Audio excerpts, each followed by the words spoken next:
아직도 꿀을 그냥 단맛 나는 음식으로만 드시고 계신가요? 아침에 아무 생각 없이 뜨거운 물에 타 마시거나 밤늦게 입이 심심하다고 한 숟가락 떠먹고 계시다면 솔직히 말씀드려야겠습니다. 그 습관 때문에 콩팥이 남들보다 더 빨리 늙고 있을지도 모릅니다. 꿀은 몸에 좋다는 말만 믿고 먹다 보면 오히려 손해를 보는 경우가 생각보다 많습니다. 좋다고 하니까 예전부터 먹어오던 방식 그대로 아무 의심 없이 먹어왔습니다. 그런데 어느 순간부터 아침이 달라지더군요.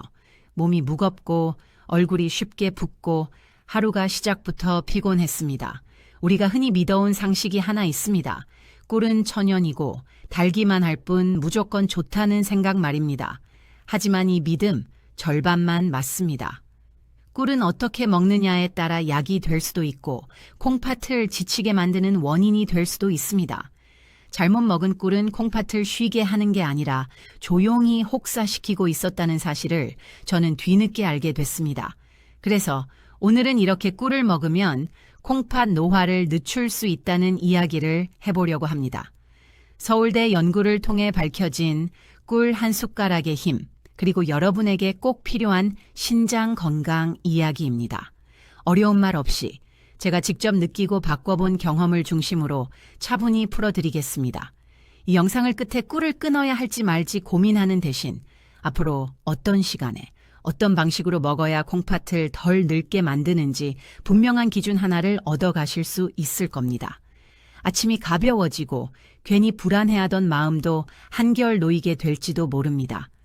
은빛 건강톡이 처음이시라면 구독 버튼 눌러주시고 좋아요도 눌러주세요. 여러분의 작은 참여가 저에게는 큰 힘이 됩니다. 그럼 지금부터 본격적으로 시작해 보겠습니다. 저는 꿀을 끊지 않았습니다. 다만 꿀을 대하는 태도를 완전히 바꿨습니다. 그리고 그 변화는 생각보다 빠르게 몸에서 드러났습니다. 예전에는 아침에 일어나면 제일 먼저 얼굴부터 만져봤습니다. 눈 밑이 얼마나 부었는지, 손가락이 잘 접히는지부터 확인했습니다. 특별히 아픈 곳은 없는데 몸이 전반적으로 무겁고 둔했습니다. 지금 내 나이가 되면 다 그렇겠거니 하면서도 마음 한구석이 늘 불안했습니다. 혹시라도 어느 날 갑자기 큰 병이 생기는 건 아닐까, 그런 걱정 말입니다. 그런데 어느 순간부터 같은 꿀을 먹고도 아침이 달라졌습니다. 눈을 떴을 때 얼굴이 덜 부어있고 화장실에 다녀온 뒤에도 몸이 편안했습니다. 그때 저는 확신하게 됐습니다. 아, 이건 기분 탓이 아니구나. 많은 분들이 꿀을 이야기할 때 이렇게 말씀하십니다. 설탕보다 낫잖아요. 맞는 말입니다. 하지만 그 다음 말은 잘 안 나옵니다. 그럼 언제, 어떻게 먹어야 할까?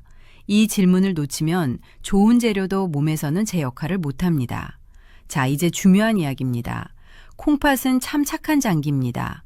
웬만큼 무리를 시켜도 불평하지 않습니다. 아프다고 소리치지도 않고 신호도 조심스럽게 보냅니다. 그래서 더 무섭습니다. 알아차렸을 땐 이미 꽤 지쳐있는 경우가 많기 때문입니다. 콩팥을 저는 늘 정수기 필터에 비유합니다. 집에 있는 정수기도 필터가 막히면 물이 천천히 나오고 맛이 변합니다. 하지만 필터가 갑자기 터지지는 않습니다. 조금씩 조용히 기능이 떨어집니다. 콩팥도 똑같습니다. 문제는 우리가 좋다고 믿고 반복하는 습관 중에 이 필터를 은근히 괴롭히는 것들이 있다는 점입니다. 그중 하나가 바로 꿀입니다. 정확히 말하면 꿀 자체가 아니라 꿀을 대하는 우리의 습관입니다. 처음 문제를 느꼈던 건 아침 물 온도였습니다. 예전에는 김이 살짝 나는 물에 꿀을 타는 게 몸에 좋다고 믿었습니다. 속이 풀리고 피로가 내려가는 느낌이 들었거든요. 하지만 어느 순간부터 그 따뜻함이 몸을 편하게 하는 게 아니라 묘하게 무겁게 만든다는 느낌이 들었습니다. 곰곰이 생각해보니 답이 보이더군요. 콩팥은 뜨거운 걸 싫어합니다. 정확히 말하면 갑작스러운 자극을 싫어합니다. 너무 뜨거운 물, 너무 진한 당분, 너무 빠른 흡수. 이 세 가지가 한꺼번에 들어오면 콩팥은 쉬지 못합니다. 제가 지켜본 한 분의 이야기를 해드리겠습니다. 이분은 60 중반의 남성으로 퇴직 후 건강에 관심이 많았습니다. 아침마다 빠지지 않고 꿀물을 드셨고 주변 사람들에게도 늘 권하셨습니다. 그런데 어느 날부터 발목이 잘 붓고 오후가 되면 신발이 꽉 낀다고 하셨습니다. 통증은 없었기에 대수롭지 않게 넘기셨지만 몸은 이미 신호를 보내고 있었습니다. 그분이 바꾼 건 단 하나였습니다. 아침물의 온도를 낮췄습니다. 뜨겁지 않게 손을 담가도 부담 없는 정도로 말입니다. 그리고 꿀의 양을 반으로 줄였습니다. 그 결과는 분명했습니다. 붓는 정도가 줄었고 하루 컨디션이 훨씬 안정됐습니다. 이 이야기를 들으시면서 나는 괜찮은데 라고 생각하셨다면 그건 아주 좋은 신호입니다. 하지만 동시에 지금부터가 중요하다는 뜻이기도 합니다. 콩팥은 괜찮을 때 지켜야 합니다. 탈이 난 뒤에는 선택지가 급격히 줄어듭니다. 그래서 저는 늘 이렇게 말씀드립니다. 건강은 거창한 결심으로 지키는 게 아니라 이미 하고 있는 습관을 조금 덜 무리하게 만드는 것이라고요. 콩팥을 가장 힘들게 하는 꿀 섭취 습관 3가지를 구체적으로 짚어보겠습니다. 좋은 줄 알았는데 오히려 콩팥을 괴롭히던 행동들 말입니다. 혹시 나도 저러고 있나? 라는 생각이 스쳤다면 집중해 주셔야 합니다. 앞에서 말씀드렸듯이 콩팥을 지치게 만드는 건 큰 병이나 특별한 사건이 아닙니다. 대부분은 몸에 좋다더라 라는 말 한마디로 시작된 아주 평범한 습관입니다. 이제부터 말씀드릴 내용은 제가 오랫동안 관찰하며 이건 꼭 짚고 넘어가야겠다라고 느꼈던 꿀 섭취 습관들입니다. 첫 번째는 꿀을 너무 늦은 시간에 드시는 경우입니다. 특히 밤 8시 이후에 꿀을 드시는 분들이 생각보다 많습니다. 입이 마르다, 속이 허하다, 잠이 안 온다. 이런 이유로 꿀 한 숟가락을 드시곤 합니다. 그 순간은 편안할 수 있습니다. 하지만 콩팥 입장에서는 이야기가 다릅니다. 콩팥은 밤에 쉬어야 회복되는 장기입니다. 하루 종일 혈액을 걸러내고 노폐물을 처리한 뒤 밤에는 속도를 줄이고 정비를 해야 합니다. 그런데 그 시간에 당분이 들어오면 콩팥은 다시 일을 시작합니다. 마치 불 꺼진 공장에 갑자기 트럭이 몰려오는 것과 같습니다. 이른이 넘은 여성 한 분이 있습니다. 이분은 특별히 단 음식을 좋아하지는 않았지만 밤마다 꿀을 조금씩 드시는 습관이 있었습니다. 처음엔 잠이 잘 오는 것 같아 좋다고 하셨습니다. 그런데 어느 순간부터 새벽에 화장실을 자주 가게 됐고 아침이면 얼굴이 유난히 부어 있었습니다. 나이가 들어서 그렇겠거니 넘기셨지만 원인은 아주 단순했습니다. 꿀을 먹는 시간을 앞당기는 것, 그게 전부였습니다. 해결책은 복잡하지 않습니다. 꿀은 늦어도 저녁 식사 전까지, 가능하면 해가 있을 때 드시는 게 좋습니다. 밤에는 콩팥에게 휴식을 주는 게 먼저입니다. 두 번째는 꿀을 너무 많이 드시는 습관입니다. 천연이라 괜찮다, 설탕보다 낫다 이 말에 안심하고 양 조절을 놓치는 분들이 많습니다. 하지만 콩팥은 천연인지 아닌지를 구분하지 않습니다. 처리해야 할 당분의 양만 느낍니다. 저는 종종 콩팥을 톨게이트에 비유합니다. 차가 한두 대 지나갈 때는 아무 문제 없습니다. 하지만 한꺼번에 몰리면 톨게이트는 금방 지칩니다. 꿀도 마찬가지입니다. 한 숟가락은 괜찮지만 2숟가락, 3숟가락이 매일 반복되면 콩팥은 쉬지 못합니다. 60대 초반에 자영업을 하시던 분이 떠오릅니다. 오후만 되면 기운이 빠진다며 꿀을 큰 숟가락으로 퍼드셨습니다. 당장 힘은 나는 것 같았지만 며칠 지나지 않아 몸이 더 무거워졌다고 하셨습니다. 양을 줄이자 오히려 컨디션이 안정됐습니다. 이분이 했던 말이 아직 기억납니다. 적게 먹는 게 더 낫네요. 정답은 분명합니다. 꿀은 하루 한 숟가락이면 충분합니다. 그 이상은 콩팥에게 도움이 아니라 부담입니다. 세 번째는 꿀을 아무 음식이나와 함께 드시는 습관입니다. 특히 자극적인 음식이나 카페인이 강한 음료와 함께 드시는 경우입니다. 이 조합은 콩팥을 이중으로 압박합니다. 한쪽에서는 당분을 처리하느라 바쁘고 다른 한쪽에서는 수분 균형을 맞추느라 정신이 없습니다. 제가 늘 강조하는 말이 있습니다. 몸에 좋은 음식도 잘못된 친구를 만나면 독이 될 수 있습니다. 꿀도 예외가 아닙니다. 그럼 나는 꿀을 끊어야 하나? 이런 생각이 드셨다면 걱정하지 않으셔도 됩니다. 문제의 원인은 꿀이 아닙니다. 문제는 타이밍과 양, 그리고 조합이었습니다. 같은 꿀이라도 잘 만난 짝꿍과 함께라면 콩팥은 훨씬 편안해집니다. 이제부터 콩팥이 좋아하는 꿀 섭취 방법을 말씀드릴게요. 실제로 섭취 방법이 달라졌을 때 몸에서 일어나는 크고 작은 변화에 대해 하나씩 말씀드리겠습니다. 이제 마음속에 이런 생각이 드실 겁니다. 그럼 대체 어떻게 먹어야 괜찮다는 거지? 걱정부터 앞서는 게 당연합니다. 그만큼 우리는 오랫동안 좋다는 말만 믿고 살아왔기 때문입니다. 생활 습관을 크게 고치지 않아도 콩팥을 덜 지치게 하는 방법을 말씀드리겠습니다. 콩팥이 망가지는 이유는 하루아침에 생기지 않습니다. 어제 한 행동 하나 때문에 갑자기 나빠지는 게 아닙니다. 대신 매일 반복되는 작은 선택들이 몇 년에 걸쳐 콩팥의 속도를 늦추거나 빠르게 합니다. 꿀도 마찬가지입니다. 어떻게 먹느냐에 따라 콩팥에게는 도움이 되는 연료가 될 수도 있고 쌓여서 부담이 되는 짐이 될 수도 있습니다. 제가 가장 먼저 바꾼 건 시간대였습니다. 꿀을 먹는 시간을 아침으로 옮겼습니다. 정확히는 잠에서 깬 뒤 물 한 컵을 마시고 몸이 완전히 깨어나기 전의 시간입니다.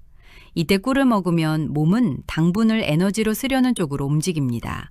저장하려 하지 않고 소모하려는 방향입니다. 콩팥 입장에서도 훨씬 편안합니다. 한 분은 이렇게 말씀하셨습니다. 아침에 먹으면 괜히 허기질까봐 밤에 먹었어요. 그런데 실제로는 반대였습니다. 아침에 소량을 먹자 낮 동안 단 음식이 덜 땡겼습니다. 몸이 안정되니 마음도 덜 흔들렸습니다. 두 번째로 바꾼 건 방식이었습니다. 꿀을 물에 타서 급하게 마시는 게 아니라 입안에서 천천히 녹이는 방법입니다. 처음엔 이게 무슨 차이가 있나 싶었습니다. 하지만 몸은 아주 소직했습니다. 천천히 녹여 먹으면 혈액 속으로 당분이 한꺼번에 쏟아지지 않습니다. 콩팥이 놀라지 않습니다. 이건 마치 언덕을 올라갈 때 한 번에 전속력으로 오르는 것과 속도를 나눠서 오르는 것의 차이와 같습니다. 결과는 같아 보여도 엔진의 피로도는 전혀 다릅니다. 세 번째는 양입니다. 이건 정말 강조하고 싶습니다. 꿀은 적을수록 손해가 아니라 적을수록 이득인 음식입니다. 하루 한 숟가락, 작은 티스푼 하나면 충분합니다. 그 이상은 몸이 고맙다고 말하지 않습니다. 제가 만났던 분들 중에 양을 줄였더니 오히려 몸이 편해졌다라고 말한 분들이 많았습니다. 특히 오후가 덜 처지고 아침 붓기가 줄었다는 이야기를 자주 들었습니다. 이건 우연이 아닙니다. 콩팥이 숨을 돌릴 틈을 얻었다는 뜻입니다. 여기서 중요한 반전 하나 말씀드리겠습니다. 콩팥이 힘들어지는 진짜 원인은 우리가 건강을 신경 쓰지 않아서가 아닙니다. 오히려 너무 신경 쓴 나머지 몸의 속도를 무시했기 때문입니다. 좋다고 들으면 바로 실천하고 조금이라도 효과가 있는 것 같으면 양을 늘리고 하루라도 빼먹으면 불안해지는 마음. 이 마음이 콩팥을 가장 지치게 합니다. 콩팥은 급한 걸 싫어합니다. 천천히, 일정하게, 예측 가능하게 움직일 때 가장 잘 버팁니다. 그래서 꿀의 좋은 짝꿍은 특별한 재료가 아니라 규칙적인 시간과 절제된 양입니다. 이쯤에서 이런 질문이 나올 수 있습니다. 그럼 지금까지 잘못 먹은 건 어떡하죠? 너무 걱정하지 마십시오. 콩팥은 회복력이 없는 장기가 아닙니다. 속도를 늦춰주기만 해도 지금보다 훨씬 오래 함께 갈 수 있습니다. 지금부터 이 모든 내용을 하나로 묶는 황금 규칙을 정리해 드리겠습니다. 언제, 얼마나, 어떤 상태에서 먹어야 하는지 정리해 드릴 겁니다. 이 정도라면 나도 해볼 수 있겠다라는 생각이 드셨다면 이미 절반은 성공하셨습니다. 콩팥을 덜 늙게 만드는 꿀 섭취에는 분명한 기준이 있습니다. 복잡하지 않습니다. 힘들게 애쓰실 필요도 없습니다. 아침, 미지근함, 하루 한 번. 이 세 가지입니다. 아침이라는 건 해가 떠서 몸이 깨어나는 시간입니다. 밤새 쉬던 콩팥이 다시 일을 시작할 준비를 하는 시간입니다. 이때 들어오는 꿀은 저장용 당분이 아니라 하루를 움직이게 하는 연료로 쓰입니다. 콩팥도 이제 하루가 시작되는구나 하고 받아들입니다. 미지근함은 생각보다 중요합니다. 뜨겁지도 차갑지도 않은 상태. 손을 넣었을 때 부담 없는 온도입니다. 이 온도는 몸에게 신호를 줍니다. 서두르지 않아도 된다는 신호 말입니다. 콩팥은 이런 신호를 가장 좋아합니다. 그리고 하루 한 번, 이건 양보다도 리듬의 문제입니다. 몸은 예측 가능한 패턴을 좋아합니다. 매일 비슷한 시간, 비슷한 양. 이게 반복되면 콩팥은 괜히 긴장하지 않습니다. 쓸데없는 과로가 줄어듭니다. 제가 오랫동안 지켜본 분들 중에 유난히 연세보다 젊어 보이시는 분들이 있습니다. 특별한 보약을 드신 것도 아니고 운동을 과하게 하신 것도 아닙니다. 이분들의 공통점은 딱 하나였습니다. 몸을 급하게 몰아붙이지 않는다는 것. 오늘 좋자고 내일을 당기지 않는다는 태도였습니다. 콩팥도 똑같습니다. 하루 이틀 반짝 관리한다고 좋아지지 않습니다. 대신 무리하지 않는 선택을 꾸준히 했을 때 아주 조용히 그러나 분명하게 보답합니다. 이쯤에서 이런 생각이 드실지도 모르겠습니다. 이제 와서 바꾼다고 뭐가 달라질까? 하지만 저는 자신 있게 말씀드릴 수 있습니다. 지금 바꾸는 게 가장 빠른 시기입니다. 콩팥은 마지막까지 말없이 버티는 장기이기 때문에 조금만 덜 쓰게 해줘도 훨씬 오래 함께 갈 수 있습니다. 나이가 들수록 우리는 선택의 기준이 달라져야 합니다. 예전처럼 얼마나 효과가 빠른가가 아니라 얼마나 오래 무리가 없는가를 봐야 합니다.